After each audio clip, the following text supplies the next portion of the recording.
Students, આજે આપણે તમારે સેમ 1માં આવતું સેકન્ડ માર્કેટિંગ એટલે કે ઇન્ટરનેશનલ માર્કેટિંગના અભ્યાસક્રમ વિશેની માહિતી મેળવશું.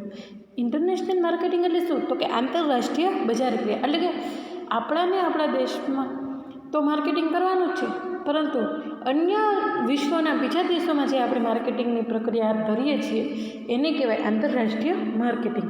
એટલે કે આંતરરાષ્ટ્રીય વિશ્વના અલગ અલગ દેશોમાં જે માર્કેટિંગની પ્રક્રિયા હાથ ધરવામાં આવે છે તેમાં પહેલું યુનિટ છે તમારું, સૌથી પહેલું યુનિટ છે આંતરરાષ્ટ્રીય બજાર ક્રિયા, જેમાં તમારે માહિતી મેળવવાની છે આંતરરાષ્ટ્રીય બજાર ક્રિયાનું સ્વરૂપ, વ્યાખ્યા અને આંતરરાષ્ટ્રીય બજારનું કાર્યક્ષેત્ર. એટલે કે આંતરરાષ્ટ્રીય જે બજાર છે તે બજારમાં કાર્યક્ષેત્ર કેવું હોય, કેવા પ્રમાણમાં રહેલું હોય તેના વિશેની માહિતી મેળવવાની છે.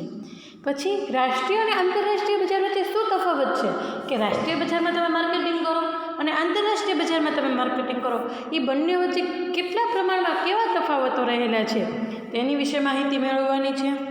પછી આંતરરાષ્ટ્રીય બજારનું પર્યાવરણ કેવું હોય, આંતરિક સ્વરૂપે અને બાહ્ય સ્વરૂપે, તો તેના વિશેની માહિતી પણ તમારે યુનિટ નંબર 1માં મેળવવાની છે. બીજું યુનિટ છે તમારું આંતરરાષ્ટ્રીય બજારની શોધ અને પસંદગી. એટલે કે તમે વિશ્વના કોઈ પણ બીજા બજારમાં પ્રવેશવા માંગો છો તો તમે આંતરરાષ્ટ્રીય બજારની શોધ કેવી રીતે કરશો અને શેના આધારે તમે એની પસંદગી કરશો તે અંગેની માહિતી આ યુનિટમાં મેળવવાની છે. જેમાં તમારે અભ્યાસ કરવાનો છે અર્થ, મહત્ત્વ, બજારની પસંદની પદ્ધતિ, એટલે કે તમે બજાર કેવી રીતે પસંદ કરશો તેની પદ્ધતિ વિશે માહિતી મેળવવાની છે. બીજું છે બજાર પસંદગીનો નિર્ણય, તો કે તમે બજાર કેવી રીતે પસંદ કરશો, એનો કેવી રીતે નિર્ણય કરશો એના વિશે માહિતી મેળવવાની છે.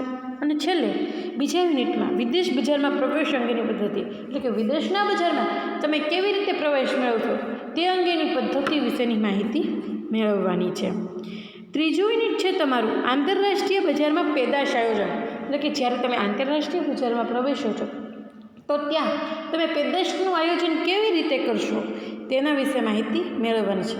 જેમાં તમારે માહિતી મેળવવાની છે પેદાશ ડિઝાઇન, પ્રમાણીકરણ વિરુદ્ધ સ્વીકૃતિ, આંતરરાષ્ટ્રીય કિંમત અને આંતરરાષ્ટ્રીય કિંમતને અસર કરતા પરિબળો, એટલે કે આંતરરાષ્ટ્રીય બજારમાં તમે કેવી રીતે કિંમત નક્કી કરો તેના વિશેની માહિતી અને એને કયા કયા પરિબળો અસર કરી શકે તેના વિશેની માહિતી, કિંમત પ્રક્રિયા અને પદ્ધતિ, આંતરરાષ્ટ્રીય કિંમત કોટેશન અને ચૂકવણીની શરતો, એટલે કે આંતરરાષ્ટ્રીય કિંમત તમે કેવી રીતે ચૂકવો તેની શરતો વિશેની માહિતી પણ તમારે આ યુનિટમાં મેળવવાની છે.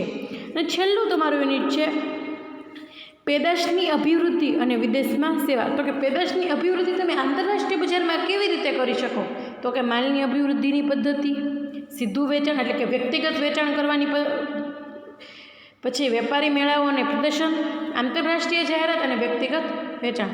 આટલી 5 વસ્તુની માહિતી તમારે ચોથા યુનિટમાં મેળવવાની છે.